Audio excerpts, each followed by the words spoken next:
Se laver régulièrement les mains avec de l'eau et du savon, se saluer en évitant de se serrer les mains, éviter les accolades ainsi que les regroupements de plus de 50 personnes.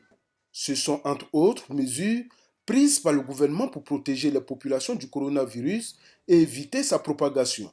Si dans les villes, les populations font l'effort de respecter ces consignes, qu'en est-il des zones rurales, surtout les villages reculés? Pour en savoir un peu plus, nous nous sommes rendus à Ngrakon, village situé à une trentaine de kilomètres d'Abengourou. Depuis le mois de décembre, je pense bien, on a entendu parler de coronavirus. Ça a commencé d'abord à l'Occident, la Chine, prendre un peu la France, tout ça là, nous étions inquiets. Aujourd'hui, on apprend même que nous sommes avec le coronavirus ici. C'est une maladie qu'on nous a dit que c'est vraiment contagieux.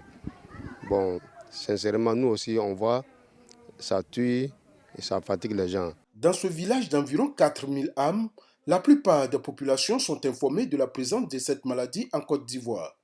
Mais respectent-elles pour autant les mesures prises par le gouvernement? En tout cas, j'ai sensibilisé tous les villageois, surtout à la mosquée dans les cultes, de ne pas, en tout cas, comme les gens le disent, de ne pas se rassembler, sinon de ne pas être en groupe.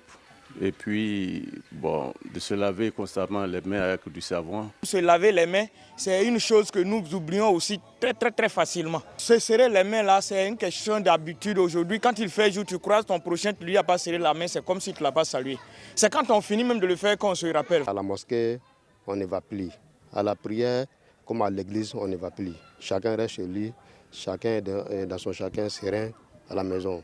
Pendant que certains sont inquiets de la présence de cette maladie qui fait de nombreuses victimes à travers le monde, d'autres par contre pensent que c'est une maladie des grandes métropoles, même s'ils le disent avec humour qu'ils ont des remèdes pour guérir le coronavirus, ils sont tout de même conscients que cette maladie n'est pas une personne.